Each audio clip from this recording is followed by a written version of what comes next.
So if you're slightly disappointed by the turnout on Thursday, you can't be disappointed with the feature on Friday. Top of the betting, I guess unsurprisingly, is Save the Last Dance. We don't agree here, incidentally. 4.33, Blue Stocking 5.0, Free Win 6.0, Al Hussein 8.0, bigger prices the rest. Make the case for yours, Charlie. Then I tell you where you're wrong. Yeah, quite. No, I'm happy to. As in, it was one of those. I went through a lot of these, and I wanted to be against Save the Last Dance on account of what is likely going to be quick ground conditions. You know, she looked much happier again, the Irish Oaks, last time on soft ground.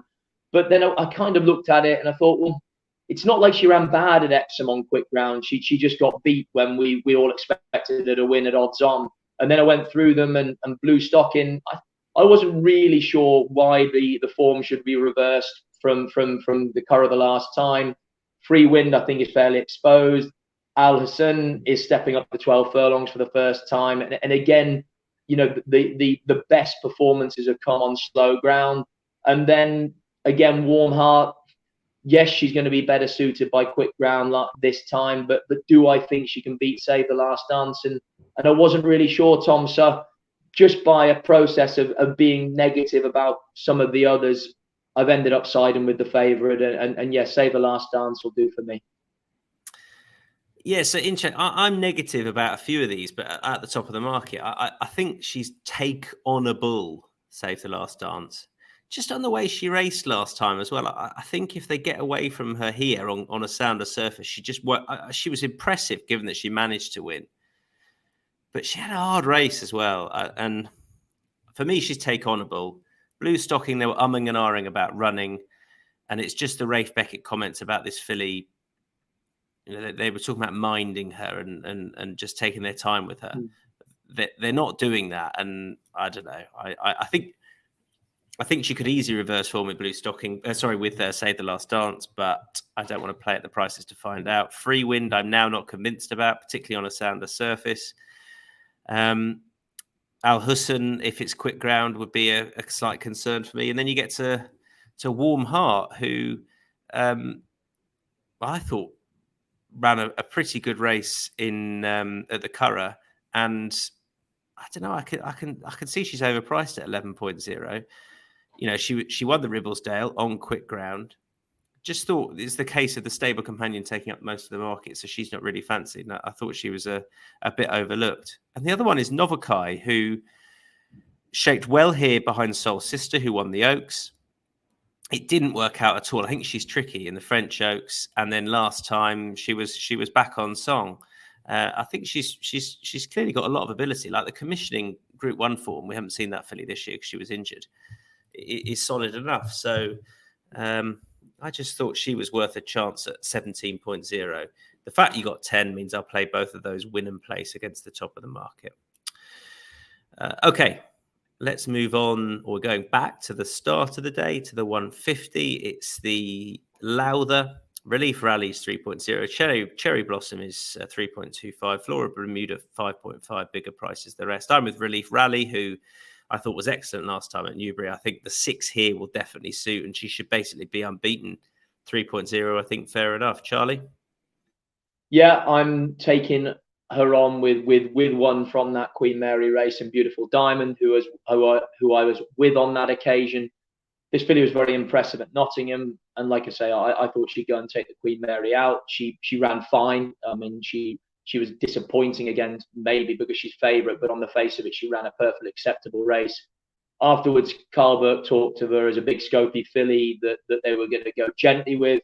So we haven't seen her for the guts of a couple of months, which I'm taking as a positive. And again, I thought for all the world the extra furlong would suit this filly very well.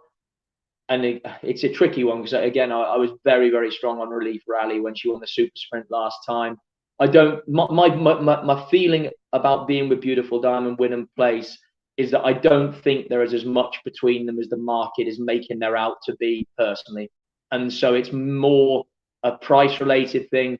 Could I see Relief Rally winning? 100% I could. It's just, if you ask me of the two, if I can be with Beautiful Diamond and having the place option at 13.0 or back in Relief Rally at under 3.0 to win the race, I'm going to side with the one at the bigger price. That's all it comes down to. Yeah, I think that's very much fair enough. Moving on to the Harry Beebe Premier Yearling Stakes. I started off here, Charlie, and I thought, I'm not going to have anything in this. And then I went down them and I thought, well, I could back a Hannon horse. And now I'm backing two. And Yep. one of whom you're going to back. Go on.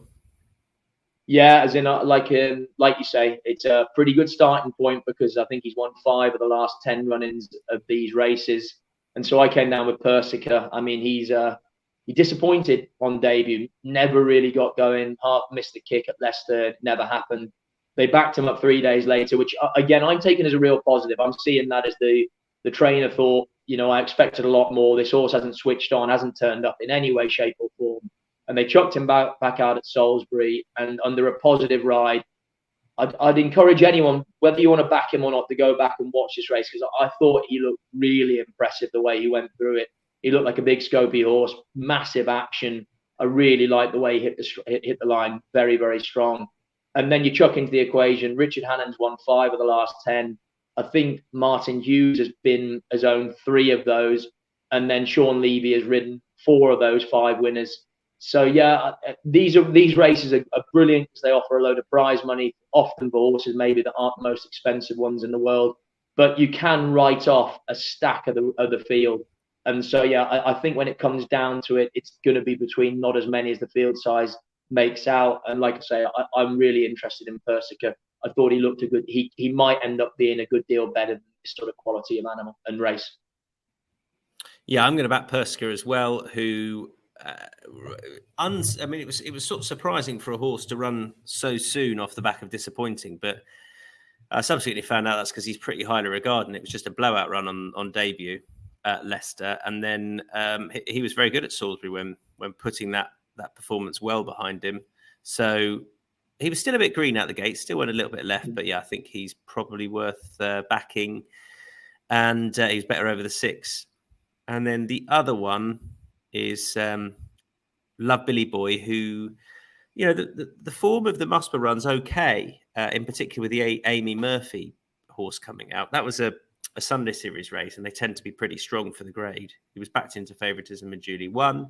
And then at Sandown, who knows what happened? Really disappointing. But it was 91 days ago, so I'll chance him. He's a big price. Think he could be well drawn. And yeah, definitely worth having a Hannon one on side, I think. The Clipper Handicap, the 3 o'clock. Again, I'll give you the prices when we get there. How sweet are you on Aku Najla? Yeah, I am pretty sweet. As in, I must admit, I went through this race before the prices went up. So, like, the fact that he's favourite, I maybe might have anticipated him being a couple of points bigger, and that I could have played him or win and place. But I'm still very keen on him. Like, if you go back through his form, and when he's My Prospero last year, like, he had solid form in handicaps behind decent horses that are probably group class. Well, in My Prospero's case, definitely group class. And then again, if you look back, he'd been off a while, turned up at Ascot at the end of July, and I thought it was really eye-catching. He was slotted in, and he made really decent late progress through the field. We beat a length and a half, and was very, very strong at the line. I think the mark of 97, which granted he ran off at Ascot as well, is workable, and there's 100% a decent pot in him. The variant team are also flying as well, and I think this big field will suit him. He's drawn in 4, which I think is okay. He'll get a toe into the race as long as he gets out well. And I think, like I say, a decent gallop for a horse with plenty of class and a strong travelling way about him will suit him really well. And with only 5 starts under his belt, I think it's noticeable they're chucking him into a pot like this. And they obviously hopefully see him as a group horse in the making. But on the way, why not go and pick up 77 grand for winning this handicap on the way through? Yeah, can see that. I'm not against by any stretch at 7.5. I'd just rather play at a bigger price Sunny Liston at around about 13.0. The run at Ascot in the first time blinkers was obviously excellent. I mean, he's probably drawn the right side. And then here he was keen and didn't settle in the John Smith's Cup. So think he's definitely better than that. Back over a mile, Goodwood wasn't, I don't think, really going to be his track when he never got a run. But I think it's just a bit disregarded off the back of it. There are obvious excuses for his last 2 runs. If you put him in here off the back of Ascot, he's half the price. So I will take him with Ryan Moore back on board, who was on for Ascot. Let's move on to the Sir Henry Cecil Gulcher Stakes. I got nothing, Charlie. I thought this was just too difficult. So all yours, sir. Yeah, I mean, I was very tempted to do the same as you and just dismiss the race, but I kind of, like I say, I went through them. C theme of Haggis's, a huge respect for them, and even one evening with that listed race falling behind Voodoo Queen. But I just thought the one at the top of the market, Budara, was quite a high bar for some of these fillies to aim at, for all that some of them might end up going beyond her. And again, she's by Jubawi. She's out of a Group 1 winning mare, Narain. And, she'd been very impressive at Kempton, beating very, very ordinary opposition, in all honesty. But she won by 13 lengths and could do no more than that, and put up pretty good figures, in all honesty, as well.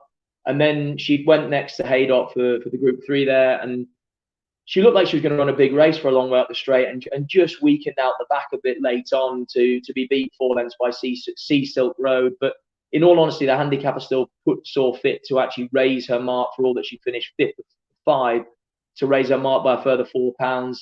And yes, she has a penalty to concede, etc. She has to carry 909, but she has to concede weight for age. But like I say, I thought at the prices of 5.0, she was actually quite attractive in this race, because I thought plenty of the other main form protagonists actually had quite a bit of a jump to get up to her sort of level, Tom. So yeah, Modara for me, for all that she wouldn't be one of my best bets of the day. Yeah, thought it was a trappy enough race. That's us done there. So we move on to any other bets. Yes, Stratford at 3:15. Love this. Yeah, why 100%. Not? Just, Dan Skelton's had the one runner. Obviously, they've just come back from the jump jockey's break, and it was a winner at Bangor yesterday with an inmate, first time for the yard, from Lucy Wadhams. The horse's name actually escapes me right now off the top of my head. But horse with a similar profile now. Battiar came from Harry Whittington's. Like I say, first run for Dan Skelton, been bought by fairly shrewd connections, Nick Sutton, for his son Ben to ride. Had the wind off, and it just, again, a horse off a mark of 97, been dropped 4 from the horse's last start for Harry Whittington. Just thought this was a one to definitely keep an eye on. I can't see any reason why he won't be tuned and ready to go tomorrow. But either way, I'll be backing him. Sorry, not tomorrow. I'll be backing him on Thursday, and regardless, I'll be following him through on his next couple of starts, because with these connections, Dan Skelton and the Suttons we saw last year, they're well able to pick on up for a shrewd price, and then they can rattle up a sequence. All right, Matchbook Zero long shot next. Matchbook Zero, do check it out if you haven't. There is 0 margin, 0 commission. So you are almost certain to be taking advantage of better odds if that is where you choose to play. Markets live at 10 a.m. each day. My Matchbook Zero long shot is Sunny Liston in the 3 o'clock at York. Charlie. Beautiful diamond in the Lowther for me. And no lay for you, Charlie. Is that right? No lay on the Thursday, no. Me neither. Nice open fields for that race. So just best bets. Charlie, post your best bet on Thursday. Yeah, Najla in the handicap, taken to exploit that mark before moving on to better things. And I'll go for Relief Rally in the Lowther in the opening race. The 150. I think 6 furlongs will be absolutely fine. Good stuff, Charlie. Thanks ever so much. Pleasure, mate. And enjoy the week up at York. I'll be watching on. Really looking forward to it. As long as it stays sunny like it is at the moment, I'll be very happy indeed. Thanks for joining us. We'll be back on Thursday for a preview. That's going to be a little bit earlier on. That's going to be for the Friday and the Saturday. I think it's around about 11:30, but we'll confirm that for you. Keep an eye out on social media. Don't forget to like and subscribe, and head to insights.matchbook.com for a recap of all our best bets. Producer Daniel Hussey will have that up for you soon enough. Have a good week. Bye-bye.